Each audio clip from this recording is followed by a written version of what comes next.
Podcast.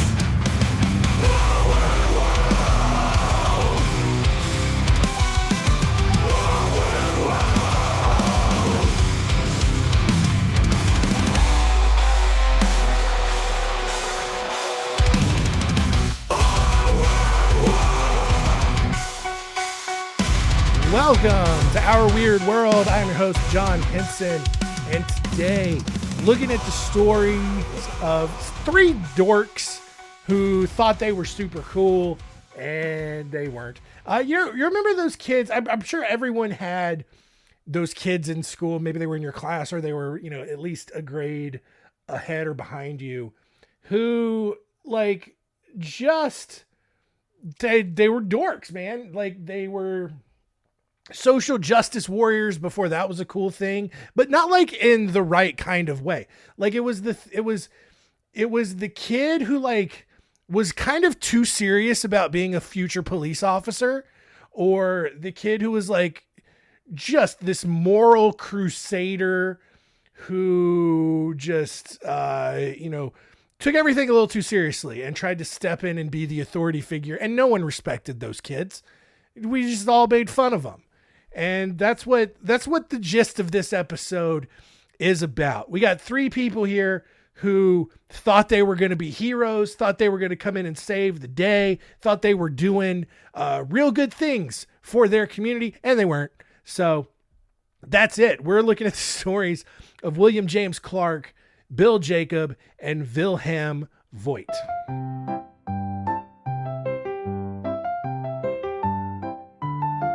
Story time.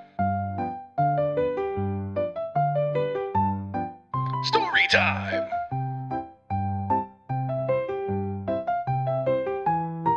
Story time.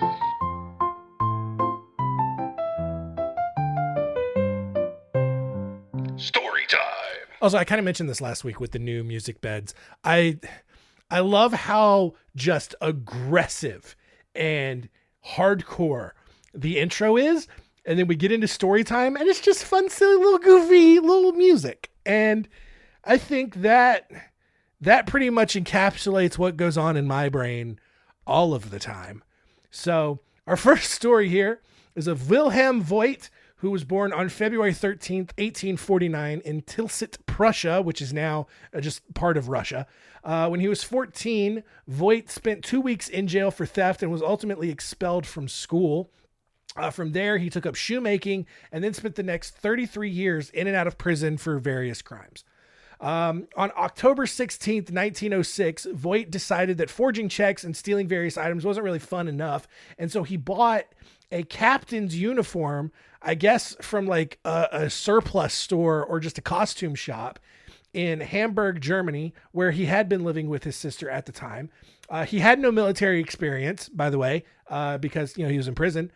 But Voigt dressed in a full military uniform, and then he would just walk into the local army barracks and grab, just start kind of talking with people and acting like he's just one of them. And so one day he walks into the barracks and he grabs 4 grenadiers and a sergeant and orders them to just start walking with him. Along the way, he gathered 6 more soldiers from the shooting range, all of whom were immediately convinced that they were following a superior, even though they had never met this guy before. After dismissing the sergeant to allow him to go report to his actual superiors, Voigt then took the other 10 makeshift soldiers in his new unit and just boarded a train to a suburb of Berlin. When they arrived at the small town of Köpenick.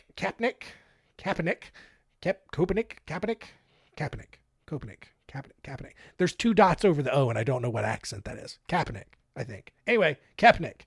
I don't know. Anyway, they got there, and Voigt ordered his men to occupy the city hall in this town and convinced police to prevent calls to Berlin for 1 hour. Maybe because there was just like some crazy attack happening. I don't know. Everyone instinctively just listened to this dude as if he was a legitimate captain and not just some random person wearing a costume that he had found. While Voigt's men occupied the Köpenick City Hall, Voigt had both the town's treasurer and the mayor arrested on suspicion of crooked bookkeeping and confiscated 4,002 marks and 37 pfennigs, which is like the German equivalent of a penny. With that money in hand, he then commandeered 2 carriages and told the 4 grenadiers in his unit to take their new prisoners to the New Wacht building in Berlin for interrogation. After telling the remaining 6 soldiers to stand guard at City Hall for another 30 minutes, Voigt just left, went and changed back into civilian clothes, and disappeared. And just orchestrated this entire takeover of a town. Had people arrested. All because he's wearing a costume, and apparently a pretty convincing one at that. Because no soldier ever questioned it. Just some dude they'd never seen before. And look, I don't know how the military works.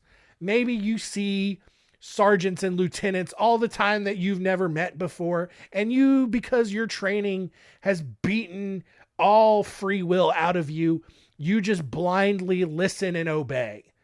And it could just be some random hobo off the street who found a uniform and put it on. You would never know because you don't question it. And that's what happened here. Voigt was arrested 10 days later after a former cellmate of his tipped police. He was given a 4-year prison sentence for forgery, impersonating an officer, and wrongful imprisonment, obviously of the town's mayor and treasurer that he had arrested. Despite this obvious flaw in the German military security, the public actually sided with Voigt and even influenced Kaiser Wilhelm II to issue a pardon 2 years later. Voigt went on to use the fame that he had received from this stunt by appearing at museums to sign autographs.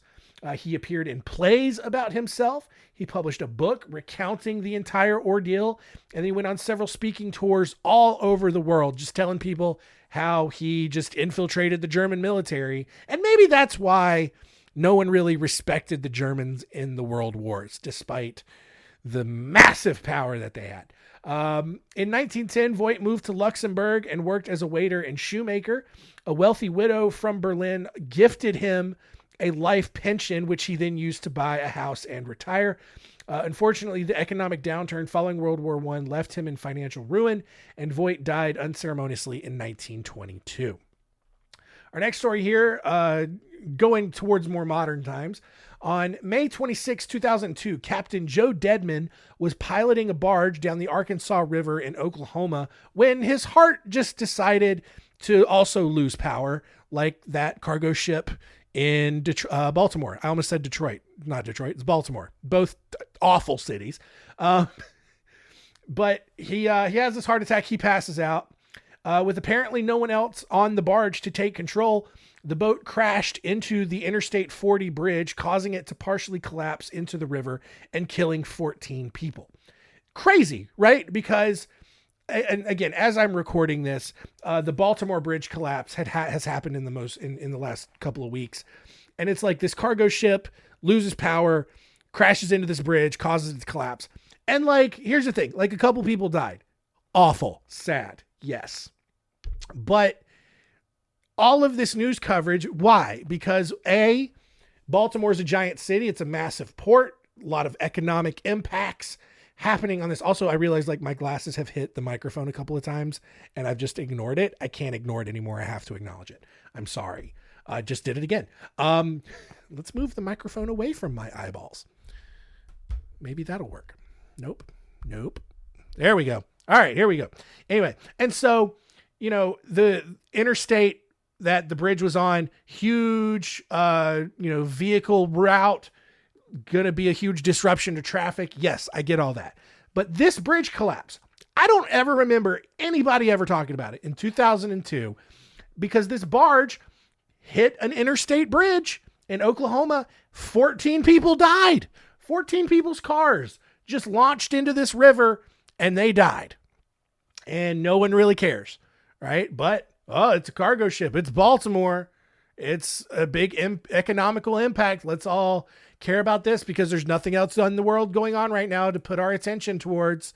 And it's a bigger bridge. It was a bigger bridge. Let's be honest. Anyway, the FBI and other agencies quickly arrived on the scene where 300-pound William James Clark, dressed in full military fatigues and calling himself an army captain, was already on the scene and in control of the situation.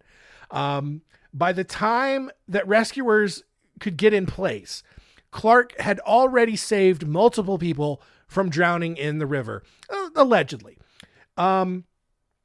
For whatever reason, no one bothered to ask Clark for his credentials. They just took him at his word, which was a pretty stupid thing to do, considering Clark was not at all an Army captain, though he had several previous arrests for impersonating one. This dude had made it his life's work to just stolen valor the world. And obviously, like, he's 300 pounds. There aren't any soldiers, I don't think, who are 300 pounds. Even the dudes who play offensive line for the Army and the Navy and the Air Force academies, they're not 300 pounds. And once they're done playing football, I imagine they slim down a little bit, right? These are not like this dude. He's a big old dude. He doesn't look like a soldier or an Army captain at all, but he's on the scene, man. He's on the scene of this bridge collapse. He's controlling traffic. He's waving his arms, doing whatever, blowing his whistle if they have a whistle. I don't know.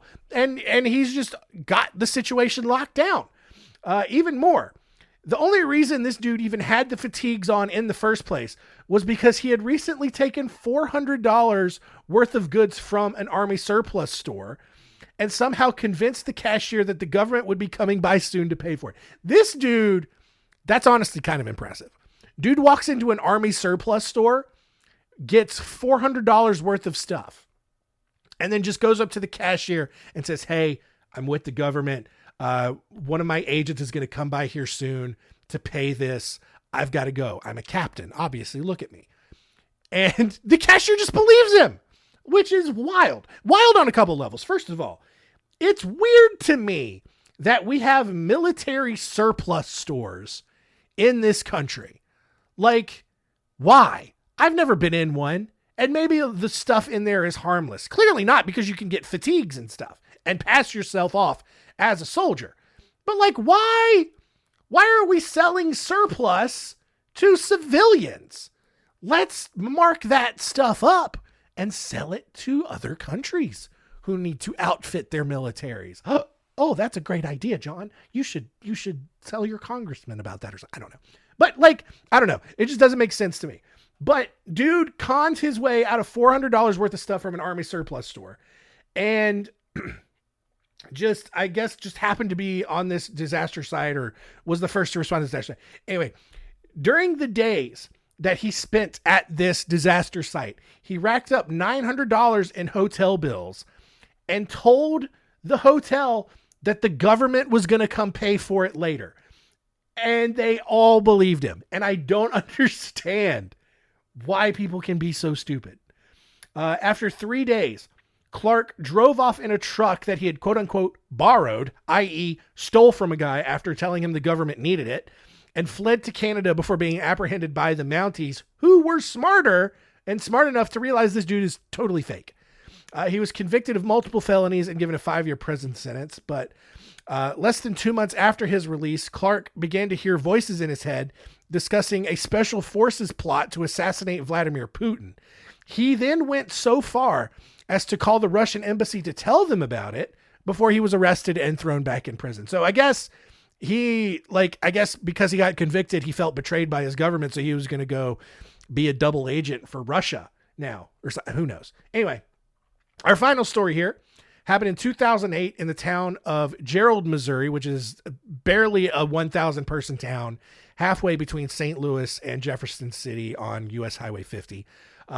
As with most small towns in Missouri, Gerald was riddled with methamphetamine abuse. And that all changed one day in January when Sergeant Bill Jakob arrived in town.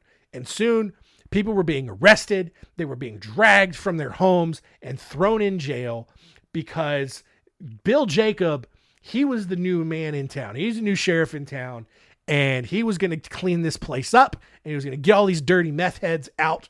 And the few meth heads in Gerald that weren't yet hooked on meth actually started to think that everything was going to turn around, and they were super pumped about it.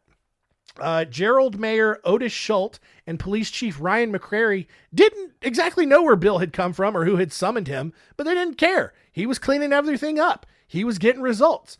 And to make sure that no one questioned this dude about it, Bill Bill Jakob gave Police Chief McCrary's supervisor's phone number to confirm that Gerald needed his help. So basically, I feel like I didn't explain that well. Bill Jakob meets with Gerald's police chief. And police chief is like, dude, where'd you come from? You're doing such great work. And Bill's like, here's my number. Here's my supervisor's number. You can go ahead and confirm it because I was told Gerald needed my help. So when the police chief calls this number, the woman on the other end answers and identified herself as part of a quote unquote multi-jurisdictional task force.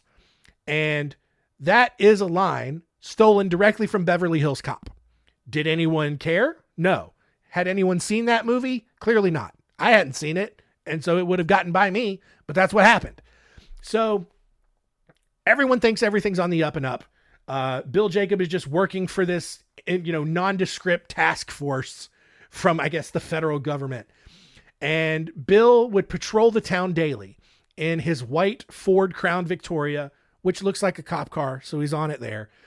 He would wear military boots and a black t-shirt that said police in big white letters across the front, as if that's just not a thing that you can get at like a Spencer's Gifts or something. He identified himself as a federal drug enforcement officer and said that he didn't need warrants to search homes because of his federal status, which is not true. You are federally protected by the Constitution from unlawful search and seizures. But did the meth heads, the uneducated dingling meth heads in Missouri know this? Absolutely not. Did Bill know this? Probably not either. But he's just making up his own rules as he goes, and he's totally cool with it. So while Gerald's entire police force of 5 officers sat around and did nothing all day, Bill got results. Even if most of the people he was arresting weren't even using meth and weren't even in possession of it, he was still arresting people, meeting his quotas, and getting results. And his operation was really simple. He would barge into someone's home and either assault them or just point a shotgun at them before dragging them against their will out of the house, taking them down to the station and throwing them in jail. A guy named Mike Withington was one of those people, even though he was not a meth user. And after the arrest, word gets out, other people around town think he's now a meth user. People just started throwing trash and boxes of Sudafed on his lawn. If you didn't know, Sudafed is like one of those things that a lot of meth heads go to pharmacies and buy because you can like get some of the, if not all of the ingredients for meth out of it. It's crazy. Finally, word of Bill's actions found their way to a local reporter who, in less than an hour, figured out the entire story, which is crazy how simple this was. Bill, obviously, you know this, we know this, was not a federal officer, but was instead a failed security guard and wedding minister who, despite having worked for police departments in 2 smaller towns in Missouri and Illinois, was not a certified police officer. But dude spent 5 months in Gerald and no one questioned it. Just some multi-jurisdictional task force officer from the federal government coming in and cleaning up all the meth heads that this 6-man police force in Gerald, Missouri couldn't do on their own. Well, wild. He was removed. He was kicked out of town. He wasn't arrested for any of this, probably because they realized that it was the ineptitude of Gerald's government and police force to probably fix that on their own. 3 of the 5 police officers in Gerald were fired. The mayor was strongly encouraged to resign, and everybody just went back to doing meth.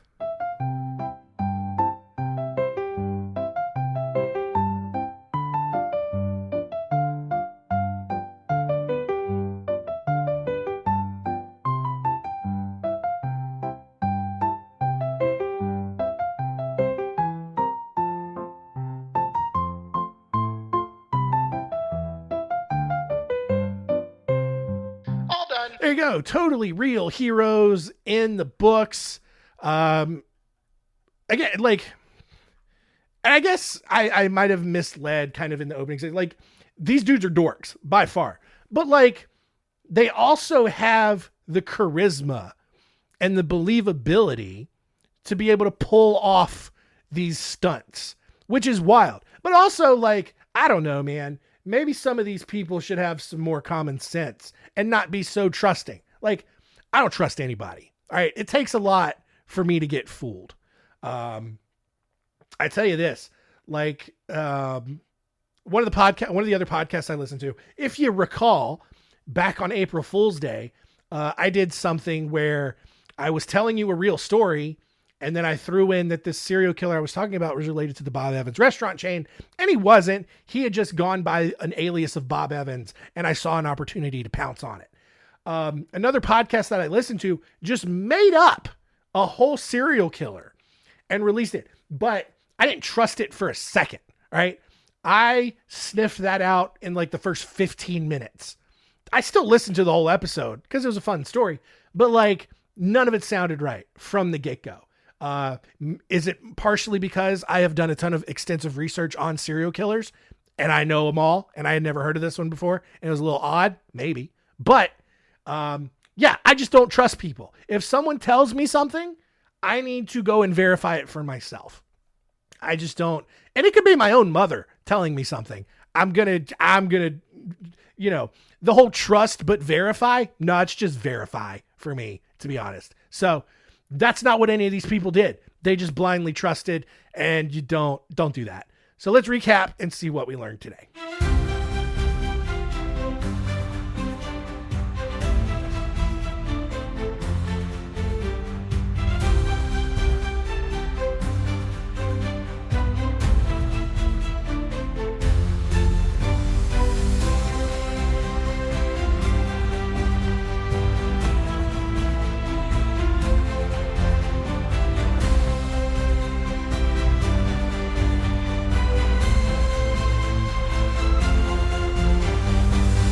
What did we learn? Number one, Wilhelm Voigt just found a military uniform in a costume shop and convinced this unit of soldiers in the German army that he was an actual captain and actually took over an entire town, had the mayor and treasurer arrested for nothing, just because he could.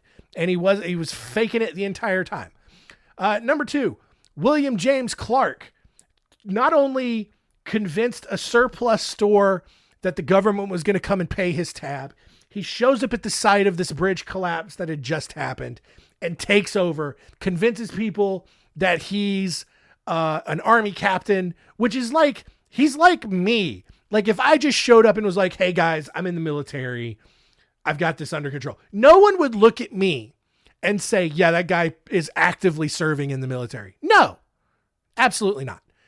But he did. And then he convinced the hotel. He got a free night stay at a hotel out of it too. And number three, Bill Jakob shows up to Gerald, Missouri out of nowhere, starts arresting people for meth, even if they weren't actually doing meth. And the police force let him do it because that's easier than actually doing your job, I guess. So good episode today. That does it. Next week on the show, we are talking about insurance fraud. Big, common way to kill your husband. Back in the day, you get out a big old life insurance policy and then you kill him the next day, which is stupid because it's a giant red flag. You got to wait a little bit to kill him with the life insurance. But we're going to look at a couple of other examples of some insurance fraud next week. We're looking at the stories of Audrey Marie Hilley, Jerry Michael Williams, and an entire town in Florida, where else, that tried to commit insurance fraud. It's going to be real silly. Thank you for listening. Keep telling all your friends and keep it weird.